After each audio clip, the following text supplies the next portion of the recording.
तो बोलिए नमस्कार प्रणाम। आज हम बात करेंगे पवन स्टार पवन सिंह का दूसरा गाना आया है प्रभु राम के लिए। मेरी सज गई अवधि नगरिया प्रभु राम के लिए। गाने ने यार पूरा पूरा दिल जीत लिया। जिस अंदाज में गाया हमारे पवन स्टार पवन सिंह ने, आप भी सुनिएगा भैया, पवन स्टार पवन सिंह दीवाना हो जाइएगा। कई चीज़ गाना बनता है, इतना जवान गाने को रिस्पॉन्स मिल रहा है ना। और पायल देव जी के साथ गाना आया है पवन स्टार पवन सिंह का, उसका जो है बहुत अच्छा खासा रिस्पॉन्स मिल रहा है। मिला है जो अभी जो है अपडेट ये है 29 लाख का जो है व्यू मिल चुका है। पलो जो है 30 लाख जो है उसका व्यू अब तक मिल चुका है मात्र 5 मिनट के अंदर।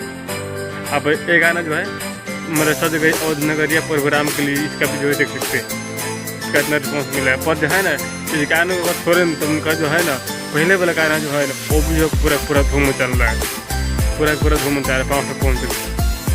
बाकी आप लोग क्या कहते हैं पवन स्टार पवन सिंह के बारे में, प्लीज़ अपना राय दीजिए कमेंट में। और वीडियो से लेकर वीडियो को लाइक कीजिए, ज़्यादा सब्सक्राइब कीजिए। और वीडियो में थोड़ा भी गलती होगी उसके लिए माफ़ कीजिएगा।